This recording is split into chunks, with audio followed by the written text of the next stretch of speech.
اهلا بيكم يا حبايب قلبي، عاملين ايه؟ وحشتوني. احنا عملنا خلاص المحشي، خلصناه. معلش كملت بقيه الفيديو، من جه من بره قفل الفيديو من غير ما يعرف ان انا بصور وما بصورش. عامه انا عملت المحشي وخلصته، وبصوا الجمال. هنغرب بقى ايه؟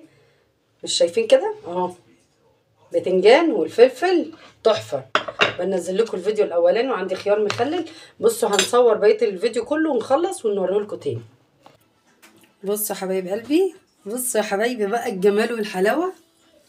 بتنجان تحفه، بصوا الجمال، بس لسه سخن مولع. والفلفل كله مولع. حمرته طبعا، حطيت الصينيه في قلب الفرن عشان تتعمل، وقطعت خيار كرنب.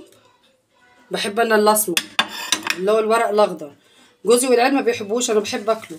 هنرمي يعني الكرنبايه ده، هي كلها اكترها ورق اخضر.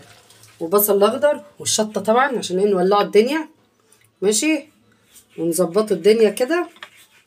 بصوا الجمال، بصوا الجمال، تحفه تحفه تحفه تحفه تحفه بجد والله.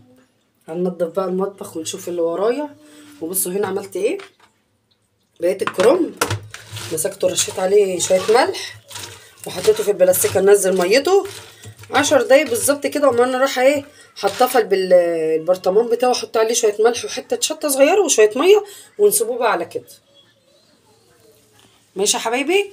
المهم جربوا بقى طريقه جميله، والجرس والاشتراك في القناه، وما تنسوش اللي انا بقول لكم عليه ده كله. وهتوحشوني اول حد ما اعمل لكم ان شاء الله فيديو تاني. باي باي حبايب قلبي، مع السلامه.